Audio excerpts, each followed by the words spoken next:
Assalamualaikum warahmatullahi wabarakatuh. Bertemu kembali di dalam mata pelajaran Pendidikan Agama Islam dan Budi Pekerti untuk SMA kelas 12 bersama saya Bapak Ari Antoro.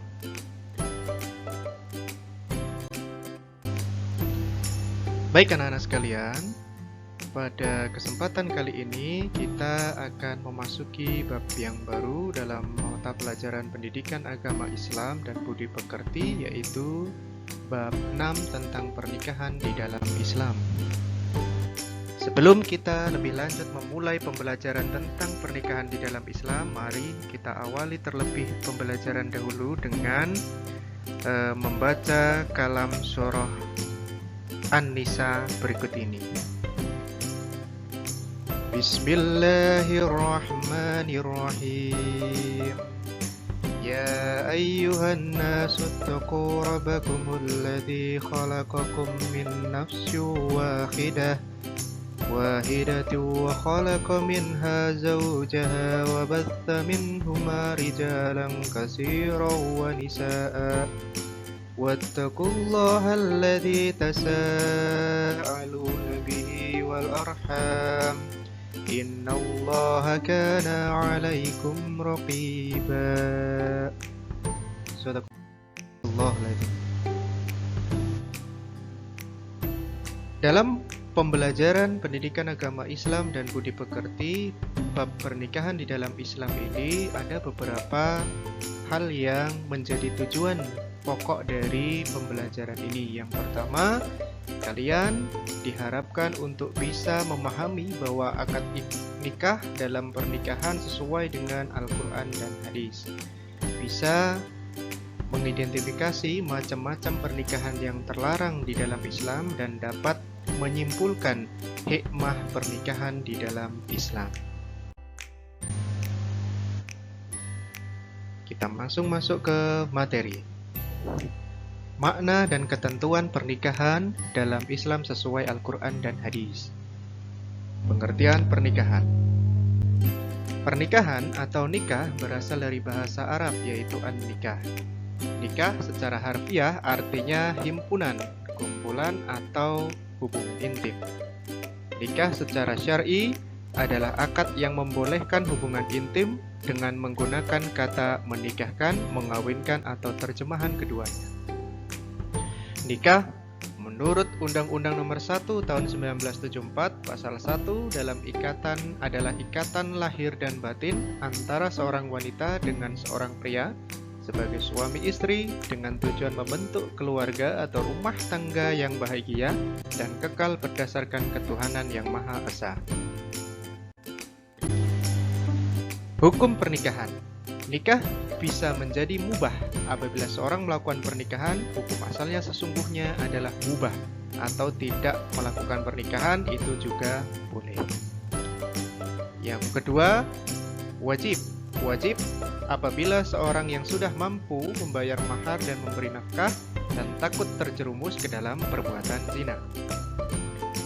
Sunnah. Sunnah apabila seorang telah mampu untuk memberi mahar dan penghidupan kepada calon istri, akan tetapi mampu mengendalikan nafsunya sehingga tidak terjerumus ke dalam perbuatan zina.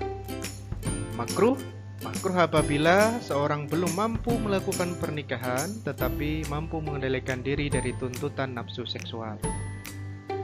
Nikah bisa juga menjadi haram apabila seorang melakukan pernikahan dan akhirnya menganiaya istri tersebut. Dalil nakli tentang pernikahan. Pernikahan memiliki beberapa dalil yang dijadikan sebagai pedoman. Yang pertama, surah An-Nisa ayat 1. Pernikahan sebagai sarana untuk melahirkan banyak keturunan. Yang kedua, surah An-Nur ayat 32. Dengan pernikahan Allah memberikan kemampuan. Pernikahan sebagai sarana untuk melahirkan keturunan dan membuka pintu rezeki. Surah Ar-Rum ayat 21. Pernikahan dapat melahirkan ketentraman dan kasih sayang secara sempurna.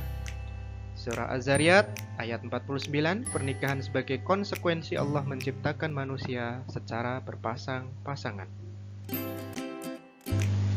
Prosesi pranikah di dalam Islam. Yang pertama, khitbah atau meminang. Khitbah merupakan permintaan dari pihak laki-laki kepada pihak perempuan untuk melangsungkan pernikahan. Peminang merupakan babak awal pernikahan menurut ajaran agama dan adat. Perempuan yang dipinang bukanlah istri orang, bukan mahram sendiri, bukan perempuan yang masih dalam masa iddah, dan bukan perempuan yang telah dipinang oleh orang lain. Mas kawin atau mahar. Mas kawin adalah pemberian yang wajib diberikan seorang laki-laki sebagai calon suami kepada perempuan yang akan menjadi istrinya. Memberi mahar hukumnya wajib berdasarkan surah An-Nisa ayat 4. Jumlah mas kawin yang dibayar ditentukan oleh wali atau perempuan itu sendiri dengan seizin walinya. Rukun nikah. Yang pertama adanya calon suami. Persyaratannya adalah beragama Islam, sudah baligh, berakal, sehat jasmani dan rohani, laki-laki sejati, dan berumur minimal 21 tahun menurut Undang-Undang Nomor 1 Tahun 1974. Adanya calon istri. Persyaratannya yaitu beragama Islam, baligh, berakal, sehat jasmani dan rohani, perempuan sejati, dan berumur minimal 19 tahun menurut Undang-Undang Nomor 1 Tahun 1974. Adanya wali calon istri. Persyaratannya yaitu beragama Islam, baligh, berakal, merdeka, dan adil. Menurut ulama Syafi'iyah, yang sah menjadi wali dalam proses akad nikah adalah yang pertama bapak kandung, yang kedua kakek, saudara kandung laki-laki, saudara tiri laki-laki, anak saudara kandung laki-laki, anak saudara tiri laki-laki, paman dari pihak bapak, anak laki-laki dari paman, dan wali hakim. Rukun nikah berikutnya adanya dua saksi. Seorang laki-laki calon suami harus dapat mendatangkan dua orang saksi dalam proses akad nikah. Kehadiran saksi menjadi tanggung jawab seorang calon suami dan tidak wajib bagi calon pengantin perempuan. Tujuan kehadiran dua orang saksi di samping untuk mengetahui keabsahan proses akad nikah, juga untuk memberi persaksian bahwa seorang calon suami laki-laki adalah seorang jejaka, duda atau sudah beristri. Kalau sudah beristri, belum melebihi dari 4 orang wanita. Rukun nikah yang berikutnya adanya ijab qabul atau siqat. Untuk syarat ijab yaitu menggunakan bahasa yang jelas, bahasa Arab bagi yang bisa atau terjemahan bagi yang tidak bisa bahasa Arab. Menggunakan kata ankahtuka atau saya nikahkan, atau zawwajtuka atau saya kawinkan, tidak sah ya jika menggunakan kata selain dua kata tersebut.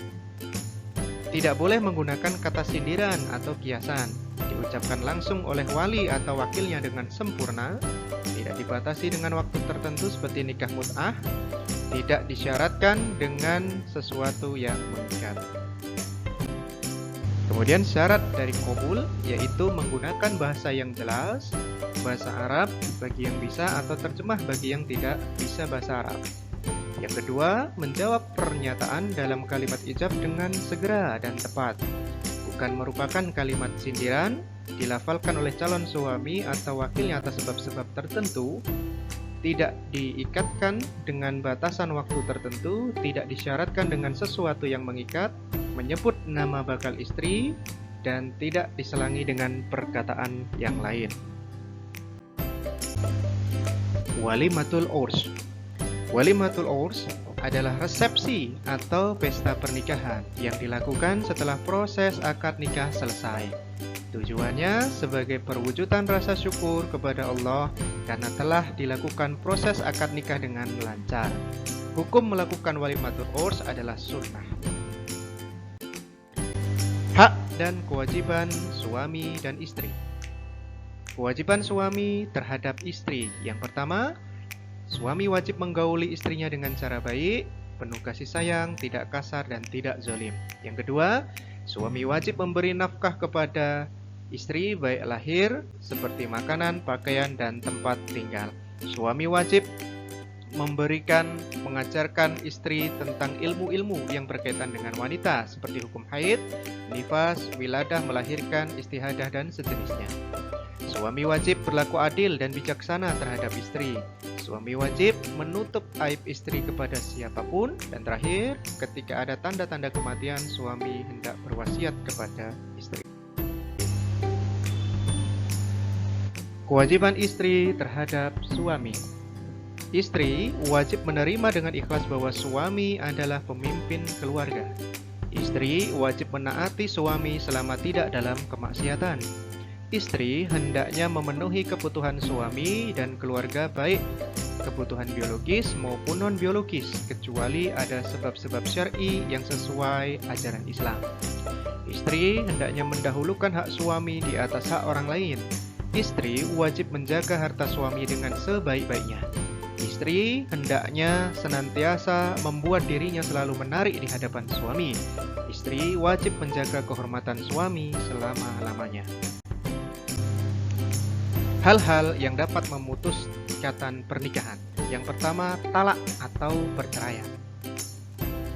Talak berarti melepaskan ikatan pernikahan dengan mengucapkan ucapan talak, baik secara terang-terangan atau sareh maupun secara kiasan atau kinayah dari pihak suami kepada istri. Talak dibagi menjadi dua macam, yaitu sebagai berikut. Yang pertama, talak raj'i, yaitu talak yang dijatuhkan oleh seorang suami kepada istri untuk pertama kali, sehingga suami boleh rujuk atau kembali kepada istrinya kembali yang telah ditalaknya selama masih dalam masa iddah dan tanpa adanya akad nikah baru. Talak ba'in yaitu talak 3. Talak yang dijatuhkan oleh suami kepada istri sejumlah 3 kali, dan suami tidak boleh rujuk kembali kepada istri kecuali istri telah menikah dengan suami yang lain. Akibat dari talak atau perceraian antara suami dan istri, maka timbul istilah iddah atau rujuk. Iddah adalah masa menunggu seorang suami tidak boleh menerima pinangan seorang laki-laki lain. Seorang perempuan tidak boleh menerima pinangan seorang laki-laki lain setelah dicerai oleh suaminya. Tujuan dari iddah adalah untuk mengetahui apakah seorang yang dicerai tersebut sedang dalam keadaan hamil atau tidak. Iddah digolongkan menjadi beberapa bagian. Yang pertama, iddah mati. Yang kedua, iddah hamil. Yang ketiga, iddah karena talak fasyah dan khulu. Iddah karena talak fasyah dan khulu ada dua hukumnya, yaitu sebagai berikut. Ketika ditalak suami, seorang istri belum pernah dicampuri, tidak memiliki masa iddah. Apabila ketika ditalak suami, seorang istri sudah pernah dicampuri, masa iddahnya sebagai berikut. Apabila dalam keadaan menstruasi, masa iddahnya 3 kali suci. Apabila dalam keadaan suci tidak menstruasi karena sudah menopause, maka masa iddahnya adalah 3 bulan. Apabila istri dalam keadaan mengandung, maka masa iddahnya adalah sampai melahirkan. Hal-hal yang memutus ikatan pernikahan. Yang pertama, talak atau perceraian kita sudah bahas tadi, ya. Kemudian ada istilah baru lagi, yaitu rujuk, ya. Rujuk adalah upaya untuk kembali kepada tali pernikahan setelah terjadi perceraian antara seorang suami dengan istri. Hukum rujuk menurut para ulama adalah sebagai berikut. Yang pertama, wajib apabila melakukan rujuk menjadi lebih baik dalam membina rumah tangga. Yang kedua, sunnah apabila kembalinya seorang suami pada istri dengan tujuan untuk memperbaiki kehidupan rumah tangga sehingga menjadi keluarga yang lebih bahagia. Yang ketiga, rujuk bisa haram juga apabila seorang suami melakukan rujuk dengan tujuan menyakiti istrinya kembali. Yang keempat, makruh apabila seorang suami rujuk dan ternyata tidak dapat memperbaiki kehidupan rumah tangganya kembali. Dan yang kelima, mubah. Hukum asal dari rujuk adalah boleh.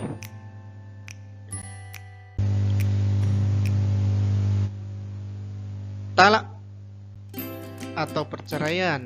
Melakukan rujuk menjadi sah apabila memenuhi syarat dan rukun sebagai berikut.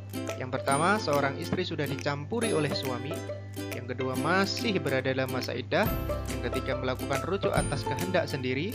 Yang keempat, ada 2 orang saksi yang adil. Dan yang kelima, ada sighat atau ucapan rujuk.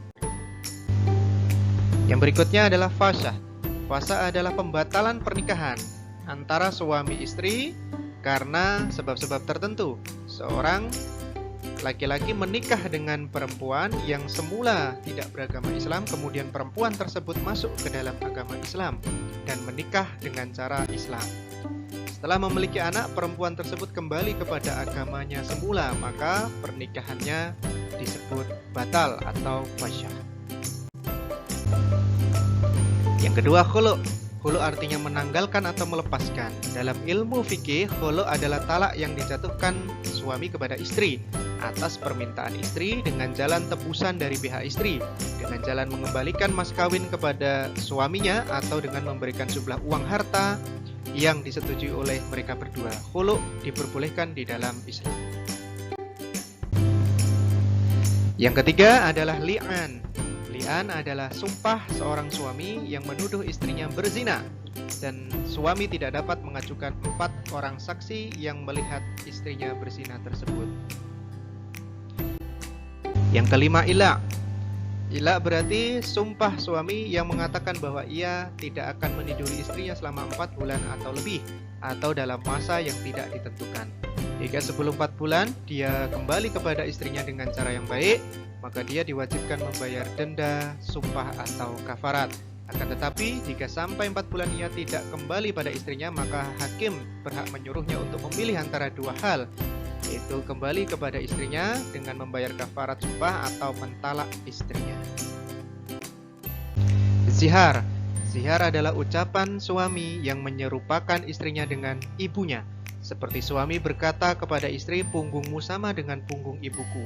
Maka ungkapan ini merupakan bentuk talak secara kinayah, talak secara tidak terang-terangan. Jika suami mengucapkan kata-kata tersebut dan tidak melanjutkannya dengan mentalak istrinya, maka seorang suami wajib membayar kafarat dan haram menggauli istrinya sebelum kafarat dibayarkan.